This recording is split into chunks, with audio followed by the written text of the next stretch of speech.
Assalamualaikum warahmatullahi wabarakatuh. Anak-anak, malam ini kita akan membahas tentang sistem pernapasan pada makhluk hidup.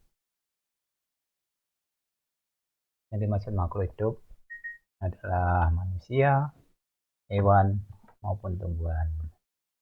Dan seperti pembahasan pengenalan yang lalu, kita telah mengatakan bahwa makhluk hidup mempunyai beberapa ciri. Adapun ciri-ciri makhluk hidup yang telah kita bahas adalah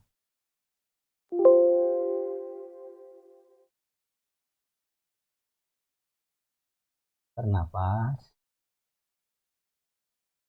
tumbuh, berkembang biak, bergerak, peka terhadap rangsang, maupun membutuhkan makan ataupun minum.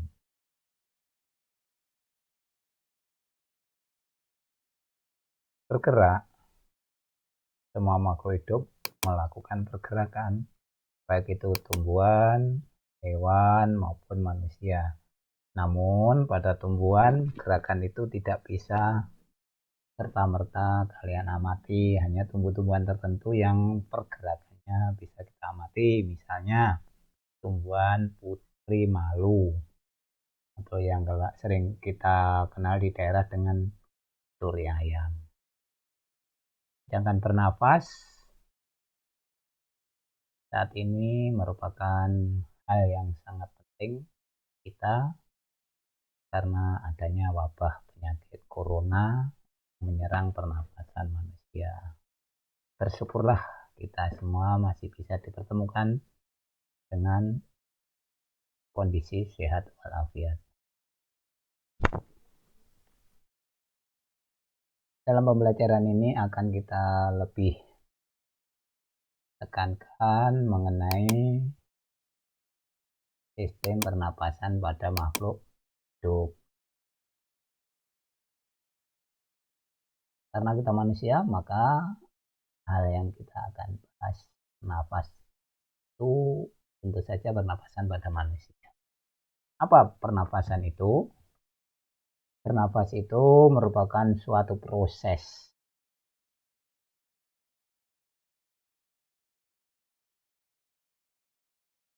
memasukkan oksigen ke dalam tubuh dan mengeluarkan CO2 dan uap air dari dalam tubuh kita. Manfaat oksigen atau O2 yang kita hisap itu dipakai sebagai oksidasi atau pembakaran dalam tubuh yang akan menghasilkan tenaga, dan tenaga itu kita gunakan untuk melakukan aktivitas sehari-hari. Sebagai pengenalan, alat pernapasan manusia bisa kita lihat seperti dalam bagan, mulai dari rongga hidung, bisa juga rongga mulut, kemudian laring di sini, ada lagi trakea, bronkus, bronkeolus cabang kecil-kecil, alveolus yang merupakan gelombang-gelombang kecil yang berfungsi untuk tempat pertukaran udara yang kotor atau CO2 digantikan dengan udara yang bersih yang kita butuhkan, yaitu oksigen.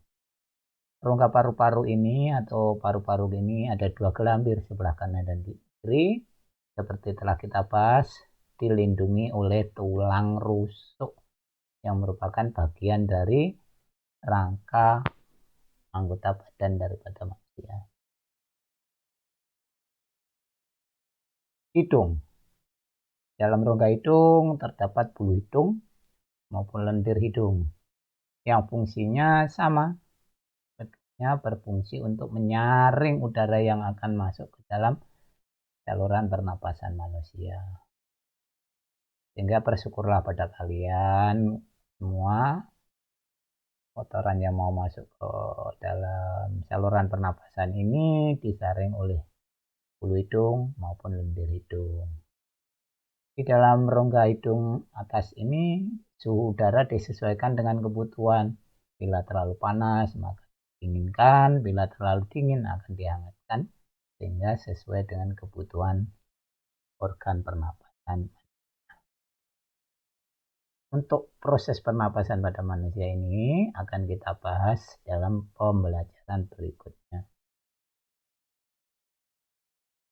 Kemudian yang kedua adalah sistem pernapasan pada burung.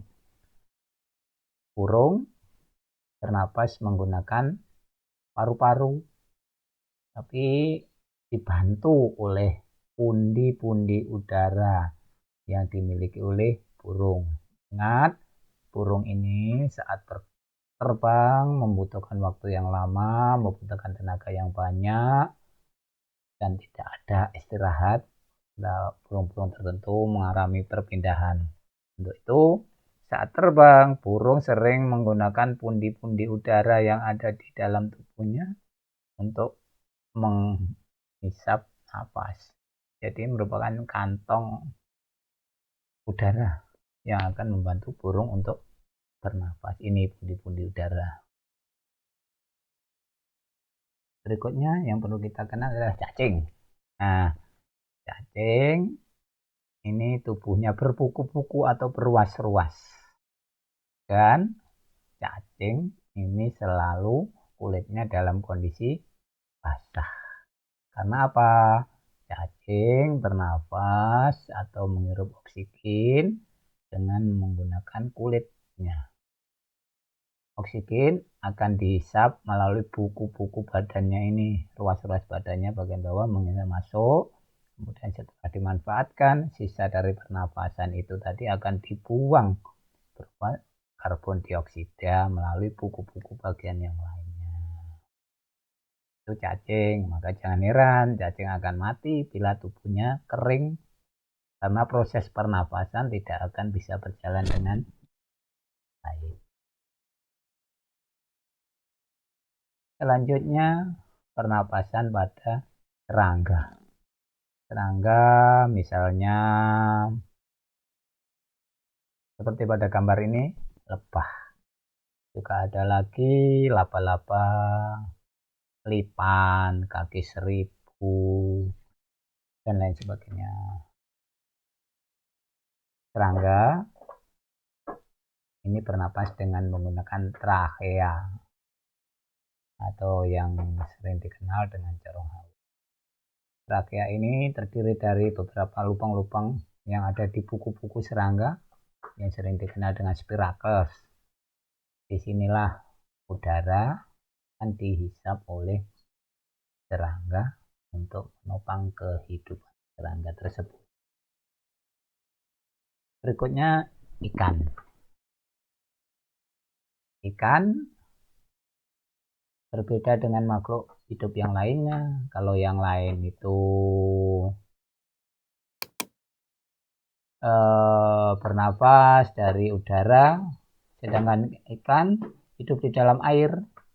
Maka ikan menghirup oksigennya, mengambil oksigennya bukan dari udara, tetapi memisahkan oksigen dari dalam air. Ikan bernapas menggunakan alat yang sering kita kenal dengan insang. Insang ada di bagian kanan dan bagian kiri di belakang kepala daripada ikan tersebut. Adapun proses pernapasan ikan bisa kita lihat seperti ini. Ikan akan membuka mulutnya, kemudian udara akan masuk. Udara akan masuk dari sini. Saya ulangi agak besar. Udara masuk, air akan masuk bersama zat garam ke dalam mulut ikan. Saat itu mulut ikan dimasuki air yang cukup, sedangkan insang di sebelah samping kanan dan kiri tertutup sementara. Setelah mulut tertutup, maka insang akan membuka. Air dan beberapa zat yang tidak dibutuhkan atau sisa-sisa pernapasan akan dibuang, sedangkan yang bermanfaat akan disaring oleh ikan dan dimanfaatkan untuk keperluan ikan tersebut. Itulah kerja daripada insang pada ikan yang tidak bisa menghisap udara atau oksigen dari udara bebas, tapi menyaring dari dalam air. Berikutnya amfibi. Yang dimaksud amfibi secara awam hewan yang hidup di dua alam. Tapi secara ilmiah amfibi itu hewan yang mengalami perubahan suatu proses alat pernapasan yang dari awal sejak usia dini hingga dewasa terjadi pergantian. Dan ini adalah kata yang ketika kecil, kata ini disebut dengan cebong dalam bahasa daerahnya, atau dalam bahasa Indonesianya adalah berudu. Saat itu berudu kecil seperti ikan, berudu ini bernapas dengan insang yang ada di luar kulitnya. Setelah tumbuh dewasa, maka insang akan hilang digantikan oleh paru-paru. Selain dengan paru-paru, katak juga masih bernapas dengan bantuan kulit.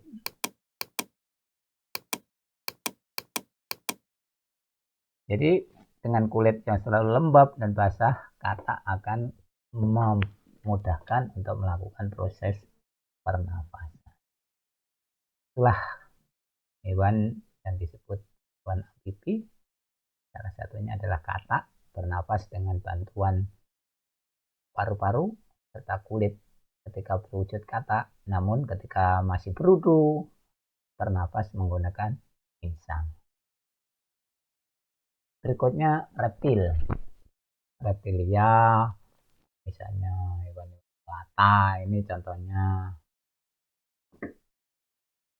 Ini keadal yang saya temukan. Buaya juga ada, cecak, tokek, ular dan lain sebagainya bernapas menggunakan paru-paru. Makanya buaya selalu berada di permukaan air. Walaupun hidupnya di air, karena bernapas dengan paru-paru, maka lubang hidungnya yang dilengkapi dengan katup atau klep sehingga waktu tenggelam tidak kemasukan air, ini sering muncul ke permukaan air untuk melakukan proses pengambilan oksigen dari udara. Selanjutnya tumbuhan. Nah, tumbuhan ini unik karena juga makhluk hidup, juga melakukan pernafasan. Tapi tumbuhan di saat yang lain menghisap CO2, juga menghisap O2. Tumbuhan pada waktu siang hari seperti kalian ketahui melakukan proses pernafasan, melakukan proses fotosintesis. Saya gambarkan di sebelah sini. Dalam proses fotosintesis, manfaatkan air yang diambil dari akar tumbuhan ini, kemudian CO2 yang diambil dari udara, kemudian cahaya dari matahari, ditambah uap air melakukan proses memasak makanan atau fotosintesis yang menghasilkan zat-zat tertentu, misalnya karbohidrat, zat gula, kalsium, dan sebagainya.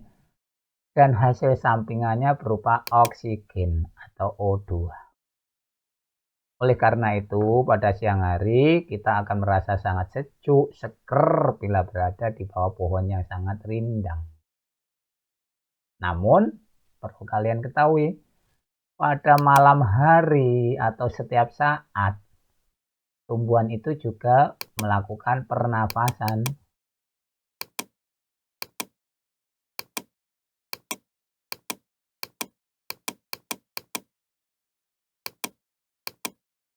Pernafasan ini melalui stomata atau mulut-mulut daun yang ada di sekujur tubuh, bahkan di sekujur tubuh tanaman ini.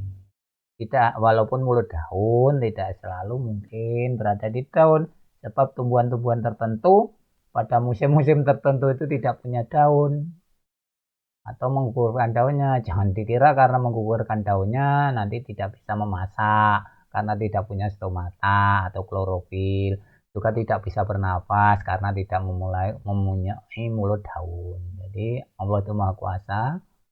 Ternyata walaupun tanpa daun, tapi bisa tetap bernapas maupun bisa tetap melakukan proses fotosintesis. Bernapas sama seperti pada manusia, tumbuhan menghisap oksigen dan membuang CO2 maupun H2O.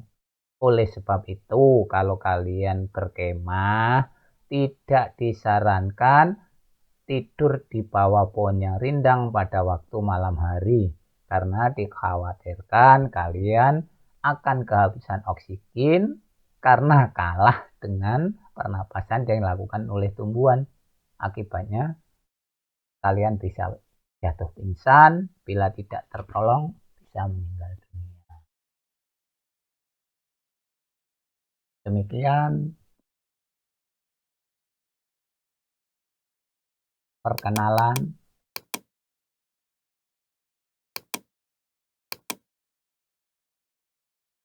tentang alat-alat pernapasan, ya.